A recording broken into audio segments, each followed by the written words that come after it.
कौन मृत शरीर नाचुथिबा दृश्य तुमे केबे देखिछ? एमिति किछि घटना घटिथिला जेउदिन महादेव हसिथिले, किंतु एही हस साधारण हस नुहे। एहा थिला दिव्य अनुग्रह ओ एहा परे घटिला एक अलौकिक चमत्कार।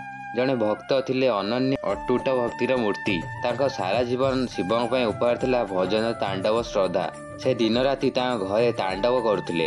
न तात्वाय न मात्वाय बोली शिव महिमा कहूथिले। भक्ति एपरि थिला शरीर लुहे मन लुहे किंतु नृत्य बंद नुहे। दिने हठात तांकर अकाल मृत्यु हेला। शरीर निजे शव भली पड़ी रहीगला, किंतु भक्ति से थिला अविनाशी। एही दृश्य देखि महादेव निजे आसिले। तांक भक्तଙ୍କ निर्जीव देह को चाही से टिके शांत हसिले। एही हसरे कौनसी हास्य नथिला, थिला अनुग्रह, थिला भल पाइबा। एही हस थिला एक दिव्य संकेत ओ तापरे घटिला चमत्कार। चमत्कार घट साइला परे से सब एबे अनागत सब नुहे, बरम से भक्त नृत्य करिया को बसिले। पुणी ताल लागिगला, तांडव आरंभ होला। एबे मृतदेह नाचुथिला। महादेवଙ୍କ आशीर्वाद भक्ति मृत्यु को मध्य जीतिदेला। किए थिले से भक्त? एमिति शिव अनुग्रह केउठी मिले? जानिबाकु चाहुछ? तेबे अपेक्षा करंतु परवर्ती वीडियो को।